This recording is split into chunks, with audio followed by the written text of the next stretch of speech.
Hi, everybody. Recording in progress. Welcome to another town hall. Only been 10 days. We don't usually do this frequently, but I told you, I think if you watched the last one, that we kind of get your feedback and opinions after our, the news of the day or the week or the year that we announced last time we talked, and that we would come back, get together and answer your questions. So as usual, you can put questions on the chat box and we'll get to those. And I got a number that I'll go through. So most of the town hall today I'll just read people's questions and answer them. And if they are multiple, we'll kind of combine them and do it one time. But before we go there, we're getting ready to rock and roll on our construction, and changes are going to happen this weekend. So our Chris is here with us to give us an update and take a few minutes. So you're up. Sure. Thank you, Dan. We're going to go ahead and share the PowerPoint here in just a moment. So good morning, everyone. So lots happening and really exciting times. Thanks, Matt. Lots happening, lots of exciting times. And this is where we start. So next week, and I'll jump right into it here. So next week we have our first closure, and there we go. So our first closure is across the street in the Mauka lot. This is 1285 MOB1 here. This is MOB2. So we'll be closing the left side of the lot. If you're looking at it from the bottom of the lot, we'll close 104 stalls, and that is to begin construction on MOB3. Again, we'll be pushing visitor parking over to the Mackay portion. We've opened up 112 stalls there. We will be opening up 112 stalls there on Monday. And we will also be coning off the entrance here at the bottom of the lot, the entrance or exit. And we'll be adding additional stalls here. So there'll be 3 or 4 more stalls that we can capture in this area. So that is happening on Monday. Isimoto will be mobilizing first thing Monday morning, and the fences will be constructed throughout the day. Just reminding everyone, the access route to MOB 1 and 2, if you are parked in this Mackay lot. So we will have everyone, we'll have signage up, and everyone will be directed that will be going into MOB 1 and 2. They will be directed to park at the bottom of the lot, and then to walk in on the bottom of the lot through the 2 buildings. Also, in the MOB 1 and 2 lot, this is the upper lot where we have a number of stalls. I think we have about 20 stalls up there. We'll be posting a security guard. He'll be standing out there from 7:30 to 3:30, helping direct traffic in that lot. We'll be expanding a few of our ADA stalls, and that's just to ease the traffic concerns that we've been fielding here. We have still a number of just regular parking stalls. We have some designated urgent care stalls and a few drop-off and pickup stalls. So again, this is all happening on Monday. All right, also on Monday, we are going to enforce parking down in the Yukio lot for the physicians. So this is the 32 stalls that we have blocked off in that lot, and there's signage up. I think some of you have changed your patterns already and are parking in other areas. But on Monday, we will be enforcing parking in this lot. So tagging and towing will happen if you park here. So please just, if we just keep out of the lots and try to make those changes throughout next week, because the following week we'll be closing the upper lot, which is the actual provider lot, and then the ADA stalls that are right against the building. So just a reminder here, on the 25th, all of the red areas will be closed. We'll be moving ADA parking to the upper lot, and there'll be an access route into the building that they're currently constructing. So we'll have some additional signs that are going up today. In a total of 12 signs will be posted today to help wayfinding as you enter the campus or exit the campus.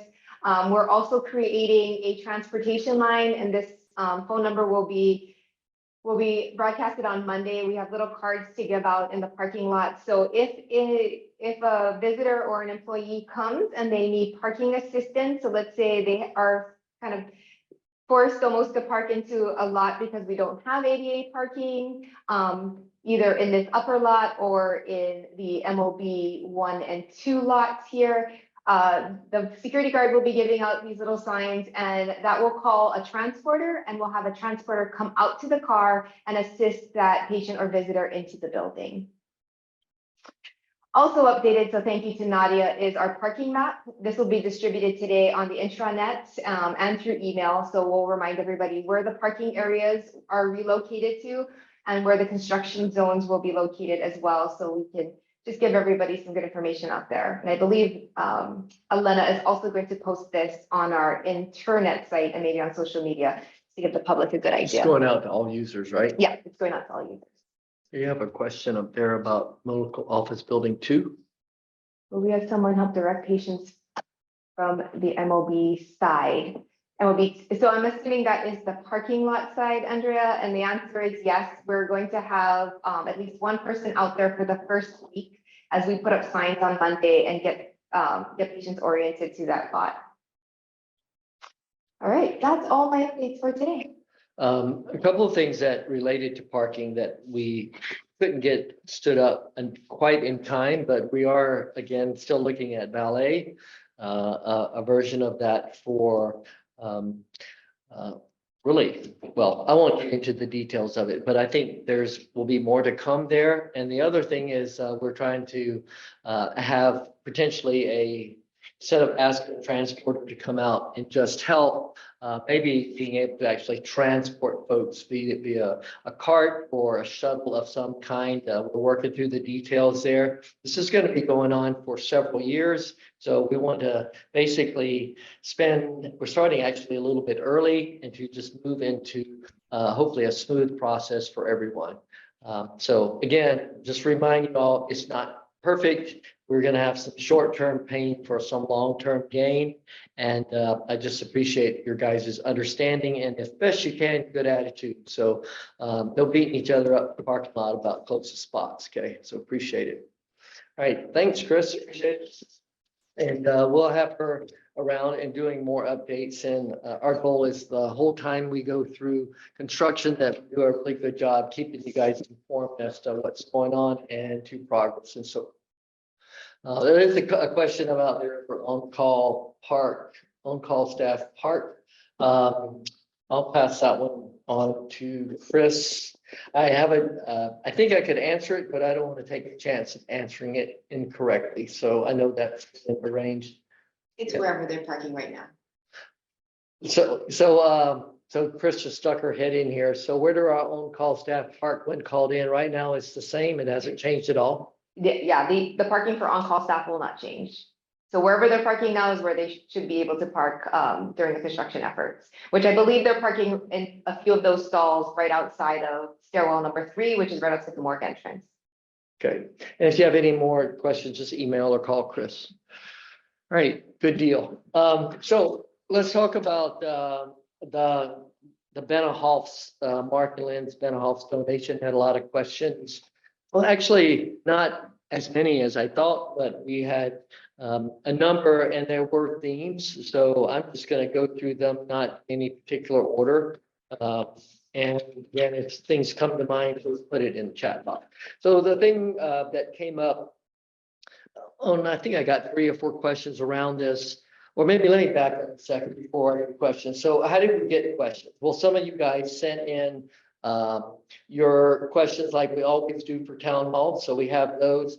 We also asked a lot of our EMT and our managers and kind of our Coconut Wireless Network. What are people hearing out there? What are the questions?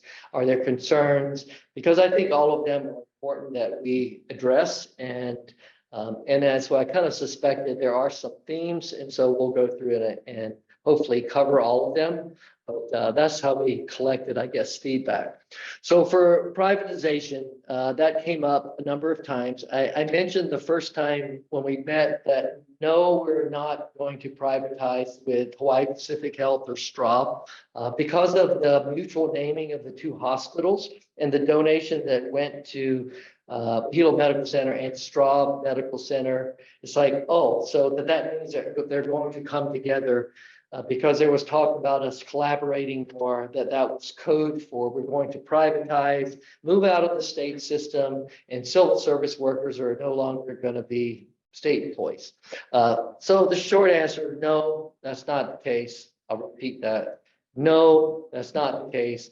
No, we're not privatizing. And I kind of am saying it like that because I think I won't be able to hear that clearly.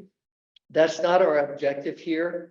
What our objective is that we, in the state, as a neighbor island, we need to figure out a better way to provide faster and more services to people who live on the neighbor islands. And bluntly, while we can do a lot for ourselves, which is why we're growing services, we cannot do it all by ourselves. If any of you have had to leave the island and go to Oahu and figure out how to get care there, even if you're connected, even if you know people, whatnot, it's still a struggle because there's no defined pathway for a lot of common conditions.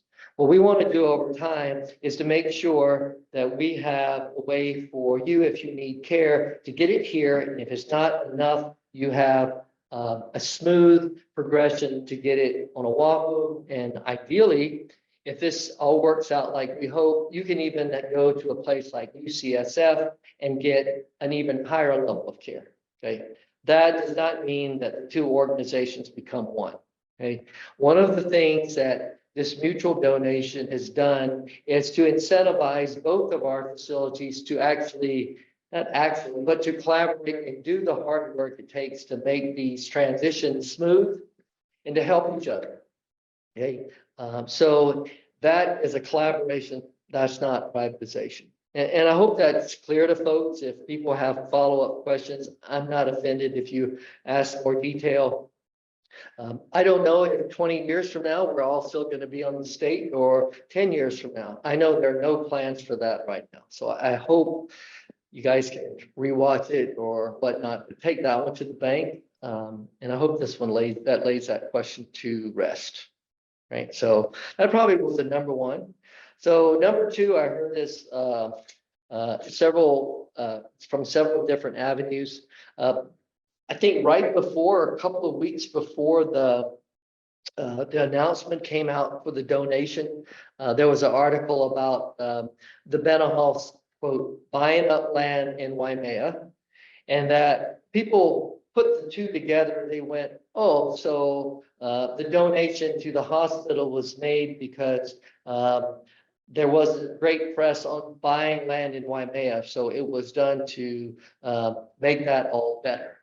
So bluntly, that's just not true. There are a couple of misconceptions that I'd hang my hat on that are truths.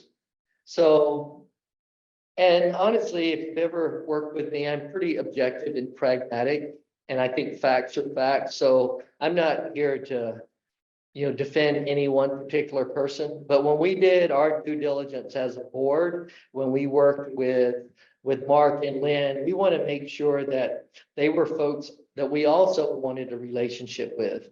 And it comes to the land that they bought in Waimea. We did some research. We talked to others. They've pretty much given away 75% of the land that they have bought over the last 20 years.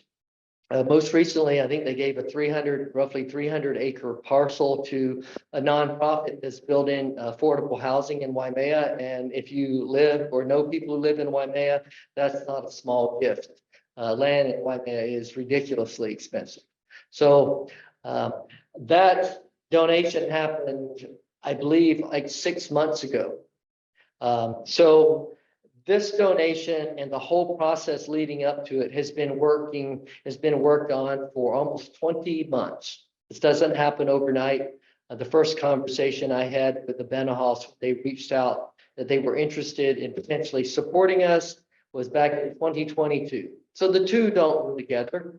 I mean, I obviously cannot get into the intent into people's minds, but I trust in their good intent to actually give back to the island. And I think we should give people the benefit of the doubt and appreciate their sharing their resources.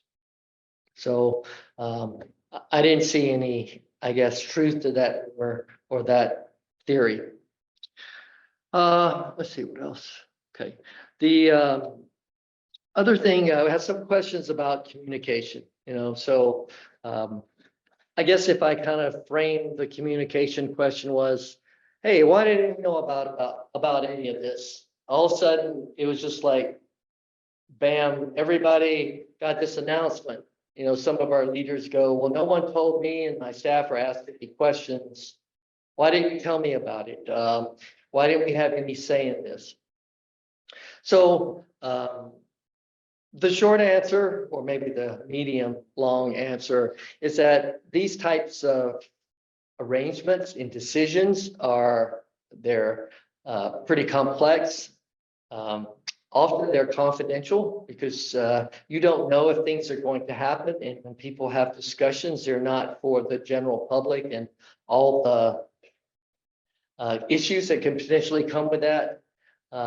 So putting together a donation like this requires a lot of sensitivity, requires a lot of legal work, requires lots of discussions and meetings, and ultimately, that's why you guys have a board of people that you trust to manage and to operate this healthcare organization and to make decisions along with people like myself that are hopefully in the best interest of everyone. And a lot of those discussions don't happen in the public setting. You don't do it on social media or step by step. There's some things like our construction, you can share every little piece, but things like this, honestly, happen in a much more, I guess, confidential setting. I think everything that was done appropriately, but there was a lot of effort to, if you couldn't include people all the steps of the way, at least when you did, you told the announcement or shared it, everyone knew at the same time, so no one felt like they had somehow been left out. I also share with you, I learned a whole lot about communication plans. This was done actually at a national level because it involved Straub, involved us. The Benahofs have a presence in philanthropy that's larger than Hawaii. They've given across the country, and they're even known internationally. So this gift and the communication about it, actually, we were only a small part of the whole process. So people ask, well, why didn't you know ahead of time? Well, honestly, that was intentional. Everyone knew at the same time, and that's the way it was planned. So I hope people understand it. I can understand if people want it to be a little different, but that was why it was done that way. All right, so moving on to the next one. Another common question, why did the Benahofs donate $50 million to Hilo Medical Center and not to Kona Community Hospital or North Hawaii Community Hospital? If they live in Kohala, they, you know, have given before at Waimea, why are they donating to us? So, you know, I didn't ask that question directly, but in my meetings with Mark and Lynn, that came up. I mean, it is a logical question. The size of this gift and their intent to improve healthcare on Hawaii Island. When you have that many resources, you actually can truly improve healthcare on an island for this many people.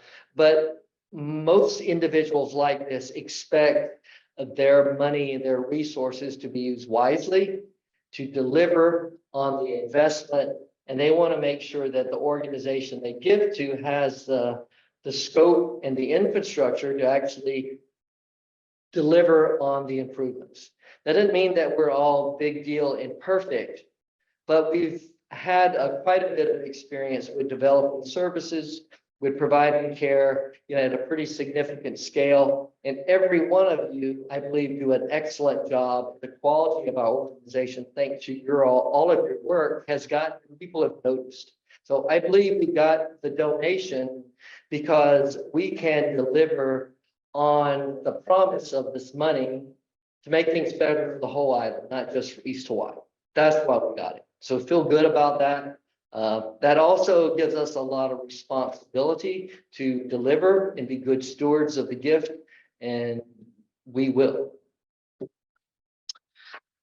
Right. Let's see. Oh, one of the things, when did this all happen? I think I alluded to this. People ask, well, how long has this been going on? Where did this come out of the blue? I think I mentioned, actually, this has been worked on over a couple of years. The Benahofs reached out to another contact to meet with me, and they wanted to learn more about us, and things grew from there. Certainly, the whole push to get the ICU funded raised the bar there, and that I think some of you saw that the governor had conversations with the Benahoffs, and I think there was a bit of a prod from Benahoff for the state to fund our ICU, because they said, hey, we'll put in money as well. There was a lot that happened after that to make this donation actually happen. Then it morphed, it grew to involve, Straub Medical Center and the efforts there. So it was a pretty fascinating journey, and I'm just glad that it worked out really well for us.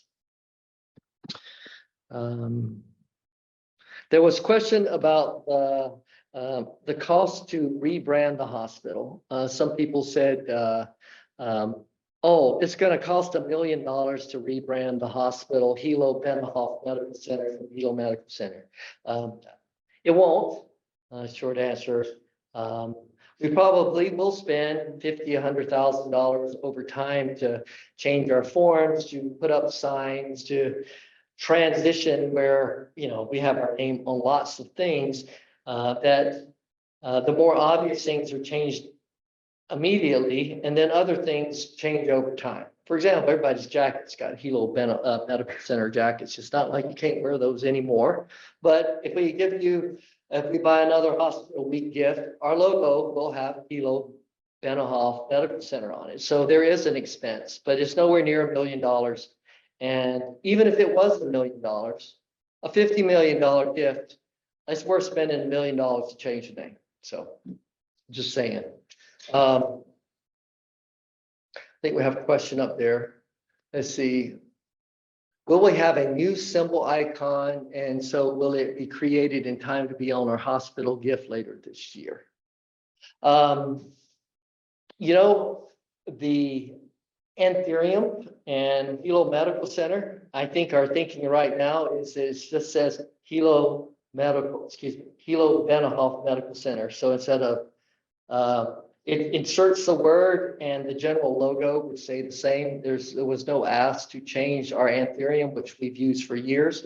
There actually was a lot of thought about trying to preserve the tradition of Hilo and Hilo Hospital and Hilo Medical Center, and that the Benahoff name is additive, but not take the place of, right? So it's kind of a combination of the two, and we're going to try to respect that in our logo and so forth. We have to work with the donor, but I don't anticipate that there will be an issue regarding, I guess, our symbol that we use for Hilo Medical Center. As far as when is the rebranding going to occur, that's still to be determined. It takes time to do these things. I do think it will happen, within the next 12 months. It probably won't happen here in the next couple. There's a lot of planning that goes into it.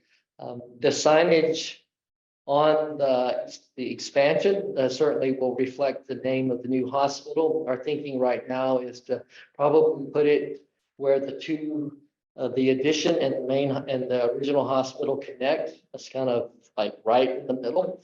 But again, we haven't clarified all those different things. So that handles the naming piece. This one's a little funny, but I'm just gonna say it how it was asked. Will Mark Benahoff be my big daddy? And short answer is no. I'll reinterpret that in a more professional ask is, does the Benahoffs and their donation have governance say in how we operate the hospital? And the short answer is no. This is a gift to fund projects. It's not a gift that dictates how we operate the hospital. It doesn't tell our board how to run or make decisions. If the gift has strings, it's the strings that we will give you money for example, the ICU project, and you have to complete it. And we'll give you money for a family birthing center, and you have to complete it. It doesn't tell us how we have to run our business. So All right, I need a sip of coffee.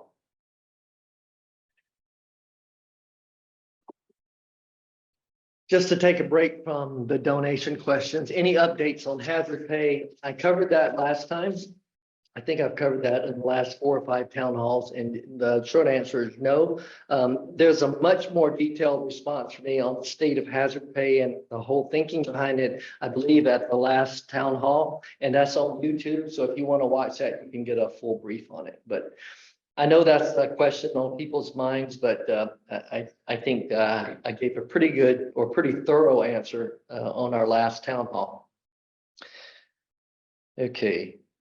So, sometimes I get these questions from folks, and it's served as an avenue to vent people's feelings or opinions. They're often not really questions, but sometimes in them are questions. So if you did kind of vent, I'm not going to read your vent, but I will try to pick out the questions in them, because I imagine if some people are feeling this way, probably others are too. So I'll go through these things. So one of the questions was, why are we renaming the whole hospital instead of the new wing? So there was a lot of discussion about this early on with our board, with the donor, with Mark and Lynn. And I could share what they shared with me is they had given quite a bit to Hawaii, almost all anonymously, and records show that is true. There was a lot of things I had no idea that they had given to. They felt that there would be a substantial benefit to go big and brand their donation, because it would bring other donations, not only to us, but to healthcare, from philanthropy to healthcare in Hawaii. As most of you know, there are a lot of very uber wealthy people that live in Hawaii who have many resources, but it's not that simple for them to figure out who to give to and what is a good use of their funds and what is a good cause that will grow and increase in value. And the Bennett Hall said put their name on several hospitals in California, at UCSF Children's, at Oakland, and seeing a lot of benefit to those organizations, not just from the Bennett Halls, but from other donors. So as they explained to us, putting their name on our hospital wasn't just about legacy or, hey, my name's on the hospital.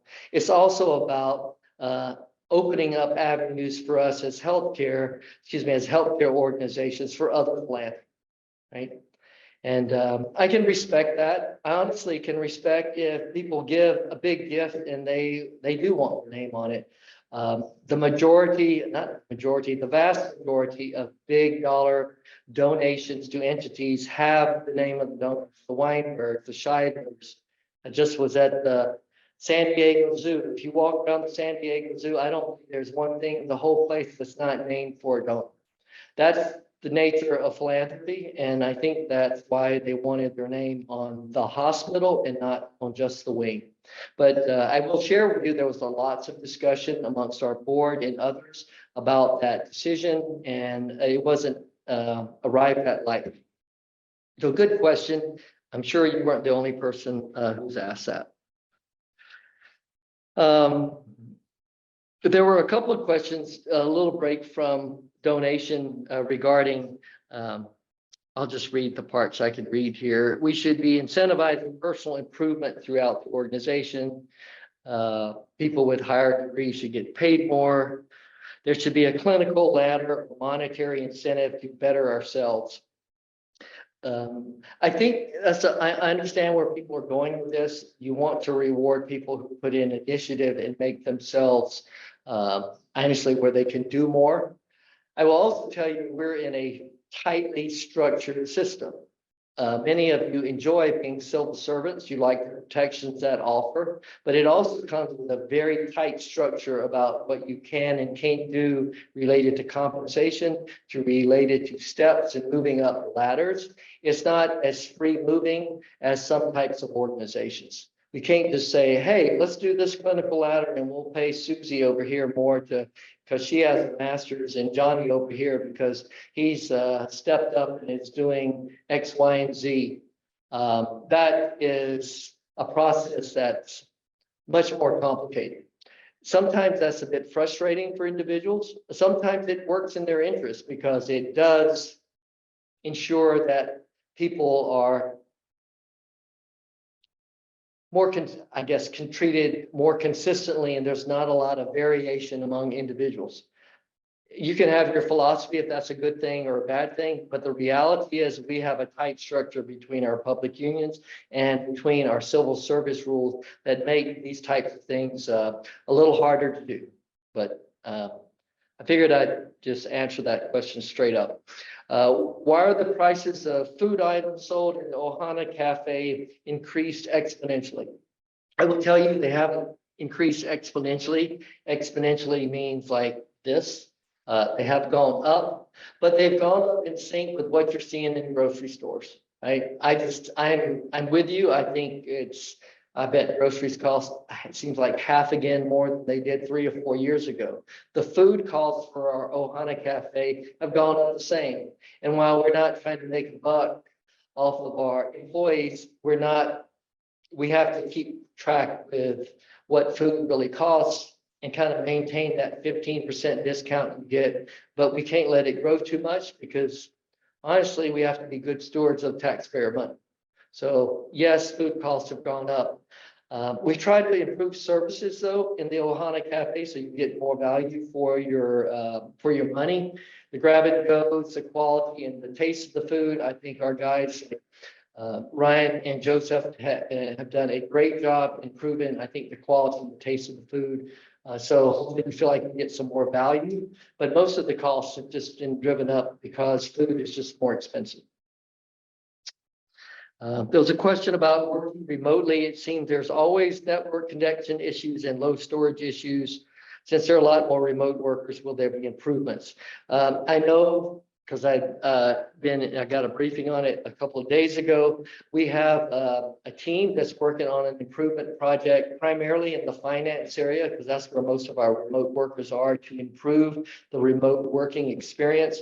IT, Chris and her team, Joni and her team are working to make that better. I'll tell you straight up, we can do a better job. It's not a great experience. It functions, but it doesn't function well. We're going to get it where it needs to be. So we're hopefully 2-3 months from now, we'll feel like there's been a lot of progress made. I think I covered that page. What do we have up there? That. Well, good. I'm glad. I think we have made a big push. There's a comment up there regarding the food, a nice compliment. I do think that it has gotten better. We made food a priority for the organization here a couple of years ago with our food service or room service for patients. And then also for our employees, I think we still trying to figure out how to get food to our night shift. I know that's a challenge, but we're looking at vending like grab and goes that actually can stay hot or have a better choice as kind of a self-serve because technology has really moved along there. There was also a question in here about getting some vending machines or something down near to the ECD and HR end of the campus. So I'm going to get Chris to take a look, see if we can get a site there, get our vendor to put a machine down there.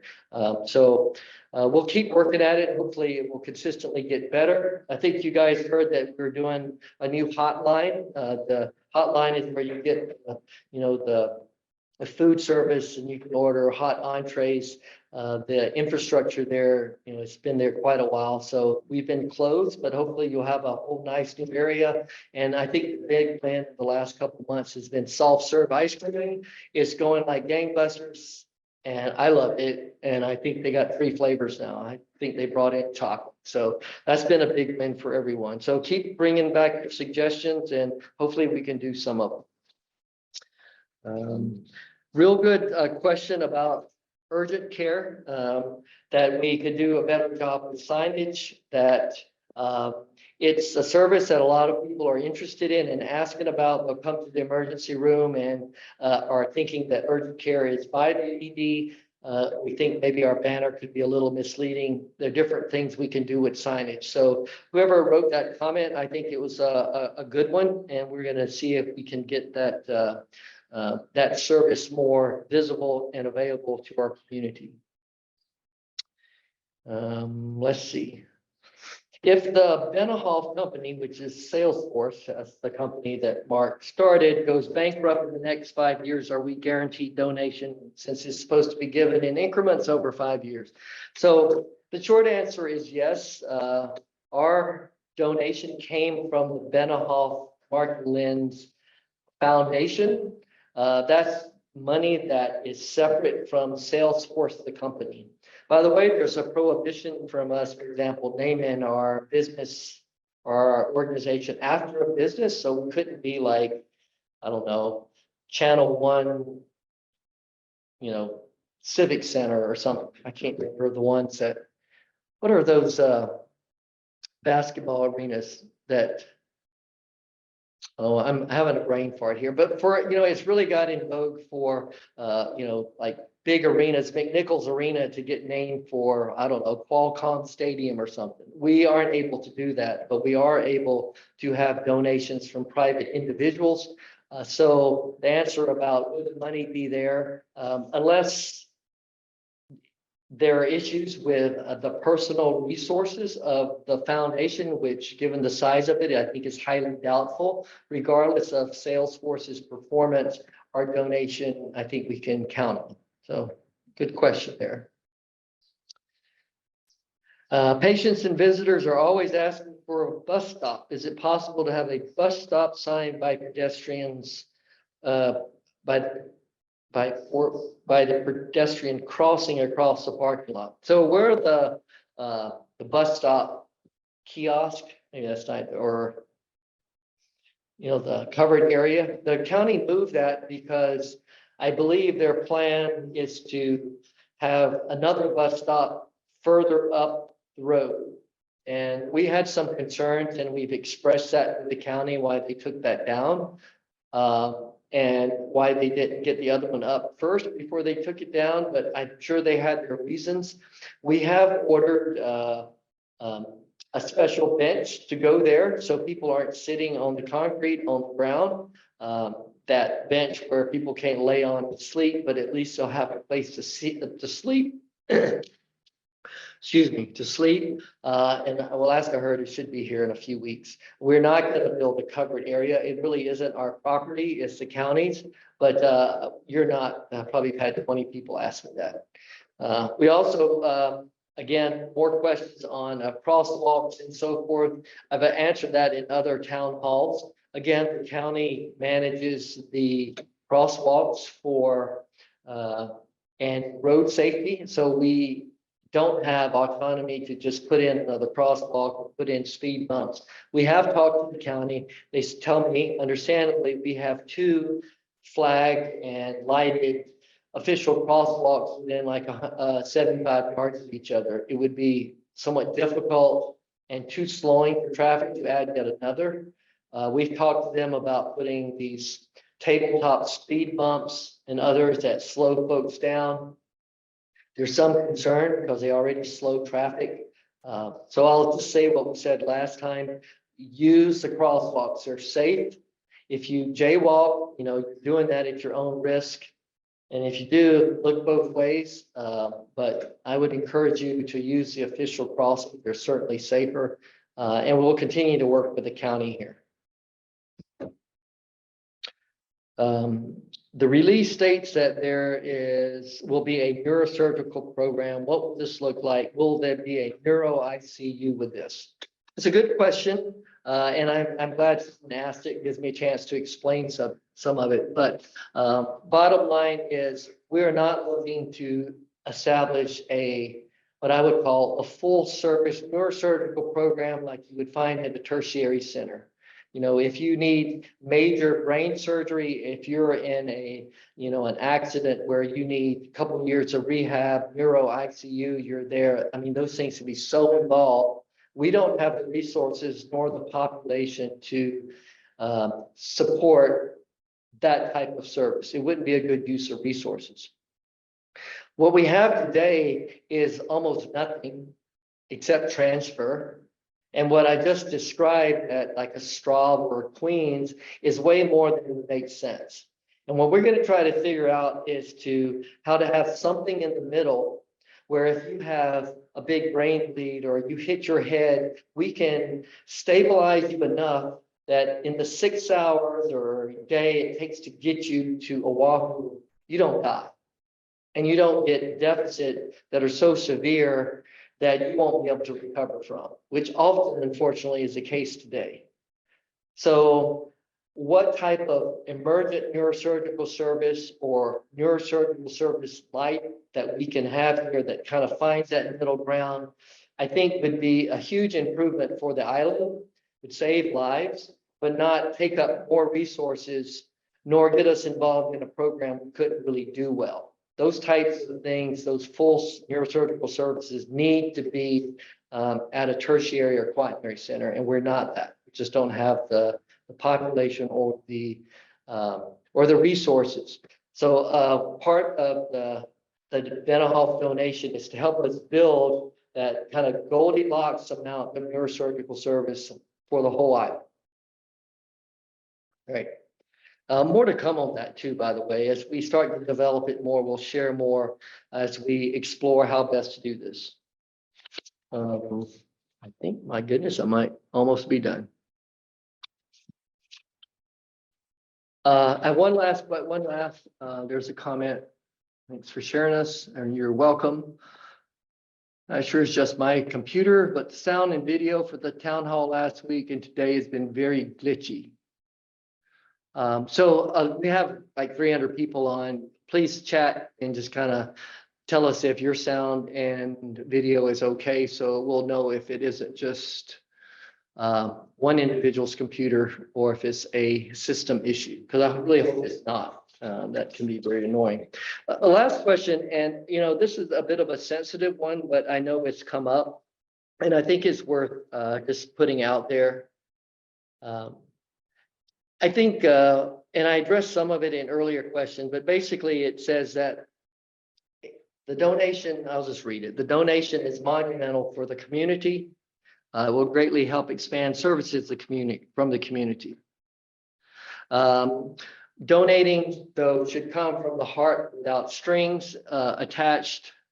A lot of people, and I don't know what's a lot, but a lot of people are unhappy with this transaction and feel like changing the name is another form of oppression for the Hawaiian community.